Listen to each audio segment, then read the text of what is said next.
எல்லாருக்கும் வணக்கங்க. இன்றைக்கி நம்ம வீடியோவில் என்ன பேசிகிட்டு இருக்கோம் அப்படின்னு பார்த்திங்க அப்படின்னா, ஸ்னோபால் புத்தகத்தை பற்றி நம்ம பேசிகிட்டு இருக்கோங்க. இன்றைக்கி சாப்டரில் வந்து பார்த்திங்க அப்படின்னா, நம்மளுடைய பஃபட்டோடைய ஷேர் ஹோல்டர்ஸ் மீட்டிங்கெல்லாம் வந்து எப்படி நடந்துச்சு அப்படிங்கிறத வந்து நம்ம பேச போகிறோம். அதற்கு முன்னாடி வந்து நான் வந்து உங்களுக்கு எல்லாத்துக்குமே வந்து ஒரு நன்றியை தெரிவிச்சுக்கிறேங்க. ஏன்னா நம்ம சேனல் வந்து வீடியோஸ் வந்து பெருசாக வந்து வியூஸ் எல்லாம் போகாது. ஒரு 100 வியூஸ் தாண்டதே வந்து நம்மளுக்கு வந்து பெரிய விஷயம் தான். ஆனால் அந்த 100 வியூஸுமே பார்த்தீங்க அப்படின்னா, ஒரு 10 நிமிஷம் வீடியோ போட்டிருந்தேன்னா, குறைஞ்ச ஒரு 7லேருந்து 8 நிமிஷம் வரைக்கும் எல்லாருமே பார்த்துடுறீங்க. அதனால் எனக்கு ஒரு மகிழ்ச்சியாக இருக்குது. ஏன்னா நம்ம போடுற கண்டென்ட் கொஞ்சம் நல்ல குவாலிட்டியாக இருக்கிறதுனால தானே மக்கள் நிறைய பேர் பார்க்குறாங்க. சரி வாங்க நம்ம வீடியோக்குள்ளே போகலாம். அப்புறம் நம்ம சேனல் புதுசாக வந்தீங்க அப்படின்னா மறக்காமல் பிளேலிஸ்ட்டில் போயிட்டு வழக்கமாக சொல்கிறது தான் ஸ்னோபால் புத்தகத்தில் சாப்டர் 1 பார்த்துட்டு வாங்க. அப்போ தான் நிறைய விஷயங்கள் புரியும். இடையிலேருந்து பார்த்தீங்க அப்படின்னா புரியாது. இப்போ வந்து பார்த்தீங்க அப்படின்னா நம்ம பஃபட் வந்து 1970லேருந்து 75 காலகட்டங்களில் ஷேர் ஹோல்டர்ஸ் மீட்டிங்லாம் எப்படி நடந்துச்சு அப்படிங்கிறத வந்து நம்ம வந்து பேச போகிறோங்க. 1970லேருந்து 75 பார்த்தீங்க அப்படின்னா பஃபட்டோடைய ஆஃபீஸில் தான் வந்து ஒரு 2 இல்லை ஒரு 3 பேர் தான் இருப்பாங்க. ஷேர் ஹோல்டர்ஸ் மீட்டிங்லேயே பார்த்தீங்கன்னா அவ்வளோதான் இருப்பாங்க. அதுவும் பார்த்தீங்க அப்படின்னா நம்ம கேத்ரினுடைய க்ளோஸ் ஃப்ரெண்ட்ஸு இவங்கெல்லாம் தான் வந்து அந்த மீட்டிங்கில் வந்து அட்டென்ட் பண்ணுவாங்க. என்னையும் வந்து பஃபட்டுக்கு வந்து பார்த்தீங்க அப்படின்னா எதிர்த்து கேள்வி கேட்குறது வந்து ரொம்பவே பிடிக்கும். அதாவது பஃபட்டை வந்து எதிர்த்து கேள்வி கேட்குறது ரொம்ப பிடிக்கும். சில இடங்கள்லாம் பார்த்தீங்க அப்படின்னா ஷேர் ஹோல்டர்ஸ் மீட்டிங் நடக்கும். அங்கே இருக்கக்கூடிய சிஇஓ வந்து அங்கே இருக்க ஷேர் ஹோல்டர்ஸ் வந்து கேள்வி கேட்டாங்க அப்படின்னா அதில் வந்து பிடிக்காது. ஆனால் பஃபட்டுக்கு வந்து இந்த மாதிரி எதிர்த்து கேள்வி கேட்குறது தான் வந்து ரொம்பவே பிடிக்கும். நம்ம கேத்ரினோட ஃப்ரெண்ட் வந்து தேடி கொஸ்டின் கேட்டுகிட்டே இருப்பாங்க. இது எப்படி இருக்குது, இது எப்படி இருக்குது, எப்படி இருக்குன்னு. ஸோ இதுக்கு எல்லாமே வந்து பஃபட் வந்து பொறுமையாக நிதானமாக வந்து விளக்கம் கொடுத்துட்டே இருப்பாருங்க. இதே காலகட்டங்கள் போகுது, கொஞ்சம் மீட்டிங் எல்லாம் கொஞ்சம் பெருசு பண்ணுறாங்க. அதனால என்ன பண்ணுறாங்க அப்படின்னா, ஒரு கேஃப்டீரியா பக்கமாக ஒரு இடத்துலேருந்து மீட்டிங் அரேஞ்ச் பண்ணுறாங்க. இந்த இடத்துலருந்து பார்த்தீங்க அப்படின்னா பஃபட் வந்து அதாவது என்றைக்குமே வந்து வின் ரேஷியோவில் இருக்கிற மாதிரி தான் வந்து பஃபட் மீட்டிங்கை வந்து நடத்துவார். எதிர்த்தாப்புல இருக்கவங்க வந்து கேள்வி கேட்கணும், இவருக்கு வந்து பதில் சொல்லணும். என்றைக்குமே வந்து ஃபால்ஸ் அக்கௌண்ட்ஸு இந்த மாதிரி உள்ள திரளங்கடி வேலை பண்ணி இந்த மாதிரி ஷேர் ஹோல்டர்ஸ் மகிழ்விக்கிறதுக்கான சில செயல்கள் இதெல்லாம் வந்து என்றைக்குமே வந்து பஃபட் செய்ய மாட்டார். இப்போ வந்து 1980லேருந்து 85 காலகட்டங்கள்லாம் வருதுங்க. இந்த காலகட்டங்களில் வந்து பஃபட் வந்து என்ன சொல்கிறார் அப்படின்னா ஷேர் ஹோல்டர்ஸ் மீட்டிங்கில் என்றைக்குமே வந்து ஒரு உவமையை சொல்கிறார். ஒரு ஸ்டோரியை சொல்லி அங்கே இருக்கக்கூடிய ஷேர் ஹோல்டர்ஸ்க்கெல்லாம் வந்து அது வந்து புரிகிற மாதிரி வந்து அதை எக்ஸ்பிளைன் பண்ணுறாரு. எப்படி வந்து ஒரு கம்பெனியை பார்க்கணும் அப்படிங்கிறது. அதில் என்ன சொல்கிறார் அப்படின்னா, ஒரு மிகப்பெரிய ஒரு அரசு சபை சரிங்களா, அது வந்து அரசர்கள், மந்திரிகள், மக்கள் எல்லாருமே கூடியிருக்கிறாங்க. அந்த இடத்துக்கு வந்து ஒரு துறவி வரார். துறவி வந்து என்ன பண்ணுறாரு அப்படின்னா, நான் வந்து பல தவங்கள்லாம் செஞ்சு ஒரு சிலையை கண்டுபிடிச்சிருக்கிறேன். அந்த சிலையை நீங்கள் பாருங்கள். அந்த சிலையில் இருக்கக்கூடிய அந்த போட்டிருக்கக்கூடிய உடை, அந்த வடிவமைச்சிருக்கிறதெல்லாம் பார்த்தீங்க அப்படின்னா கண்கொள்ளா காட்சியாக இருக்குது. பல ஆவணங்களோடு இருக்குது அப்படின்னு கொண்டு வந்து அந்த சிலையை கொண்டு வந்து அரசு சபையில் வந்து வைக்கிறாங்க. உடனே அந்த அரசர் பார்க்குறாரு, அந்த சிலையில் வந்து ஒரு பொட்டு துணி இல்லை. கிட்டத்தட்ட வந்து துணியே இல்லாமல் தான் அந்த சிலை இருக்குது. இருந்தாலும் அரசர் என்ன நினைக்கிறார் அப்படின்னா, இவ்வளோ பெரிய ஒரு ஞானி இருக்கிற துறவி வந்து இந்த சிலையை கொண்டு வந்து வைக்கிறாரு. நாம் வந்து அந்த ஞானி வந்து துணி இருக்குன்னு சொல்கிறாரு.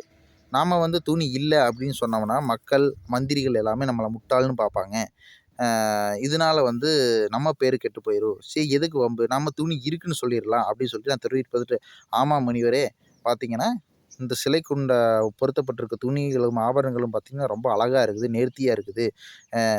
இதை அந்த துணியை வடிவமைச்சரை நம்ம கண்டிப்பாக பாராட்டணும் அப்படிங்கிற மாதிரி அரசர் சொல்கிறாரு. இப்போ அடுத்து வந்து துறவி வந்து என்ன பண்ணுறாரு அப்படின்னா, அங்கே இருக்கக்கூடிய சபையில் இருக்கக்கூடிய மந்திரிகள் எல்லாம் வந்து பார்த்து கேட்குறாரு, நீங்களாம் என்ன சொல்கிறீங்க இந்த துணியை பார்த்து அப்படின்னு. இப்போ மந்திரிகளை என்ன சொல்கிறாங்க அப்படின்னா, அரசரே வந்து துணி இருக்குன்னு சொல்லிட்டாரு, நாம் வேறு துணி இல்லைன்னு சொன்னால் ஒன்றா நம்ம பதவிக்கு ஆபத்தாயிரும், இல்லை நம்ம வந்து ஒரு முட்டாள் அப்படிங்கிற மாதிரி மக்கள் மத்தியிலையும் அரசர் மத்தியிலையும் நம்ம வந்து தெரிய மாதிரி ஆகி போயிடும். அதனால் நமக்கு எதுக்கு இந்த பிரச்சனை அப்படின்னு சொல்லிட்டு அந்த இடத்துல வந்து மந்திரிகளும் வந்து இந்த துணியெல்லாம் அருமையாக இருக்குது, இந்த சிலைக்கு போட்டிருக்க துணியெல்லாம் அருமையாக இருக்குது, சூப்பராக இருக்குது அப்படின்ட்டு சொல்லிடுறாங்க. இப்போ வந்து அந்த முனிவர் வந்து மக்கள் கூடியிருக்கக்கூடிய சபையை பார்த்து, இந்த துணியை பற்றி நீங்கள் என்ன நினைக்கிறீங்க அப்படின்னு கேட்கும்போது, எல்லா மக்களும் சூப்பராக இருக்குது, அரசரும் சொல்லிட்டாங்க, மந்திரிகளும் சொல்லிட்டாங்க, நாம் மட்டும் ஏன் மறுத்து பேசணும் அப்படின்னு சொல்லிட்டு எல்லாருமே வந்து துணி சூப்பராக இருக்குது, அழகாக இருக்குது அப்படின்னு சொல்லிடுறாங்க. ஆனால் அந்த இடத்துல வந்து ஒரு சின்னதாக ஒரு குழந்தை இருக்குது, அந்த குழந்தை மட்டும் இருந்துட்டு முனிவரை பார்த்துட்டு, அந்த சிலைக்கு துணியே இல்லையே அப்படின்ட்டு சொல்கிறதா வந்து இந்த ஸ்டோரி சொல்கிறார். இந்த ஸ்டோரி எதுக்காக சொல்கிறார் அப்படின்னாருங்க,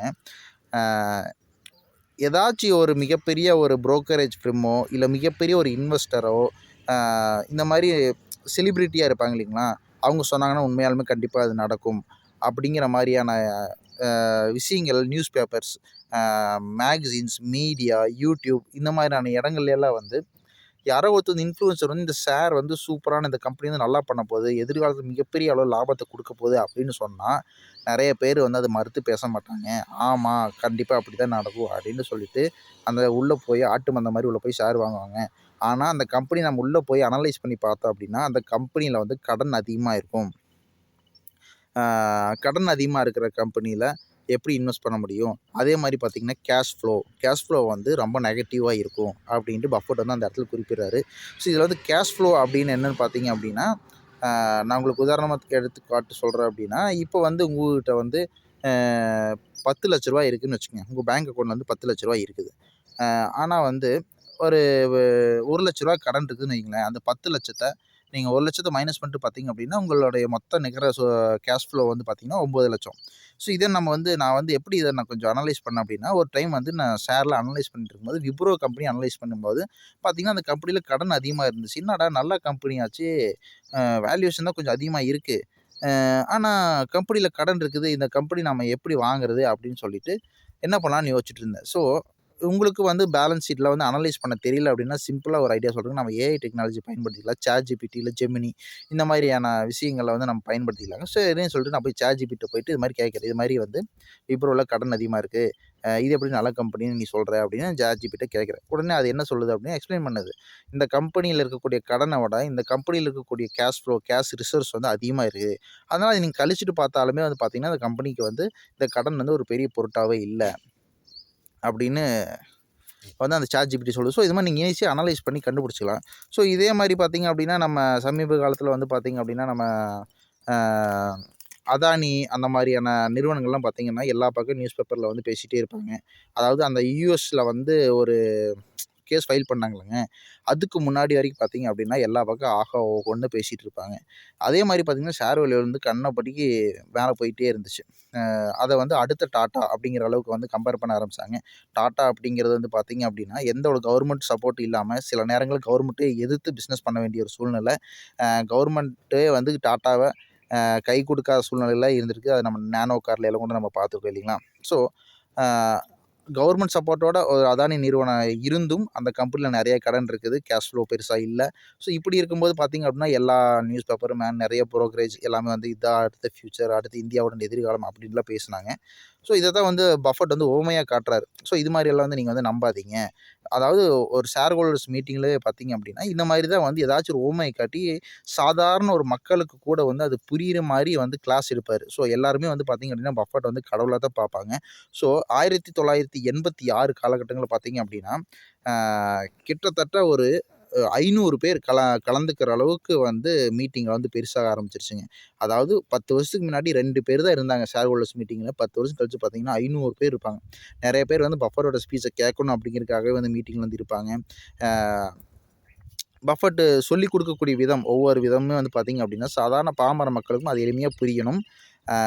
எங்கேயுமே வந்து நம்ம தப்பு செஞ்சா தப்ப ஒத்துக்கணும்.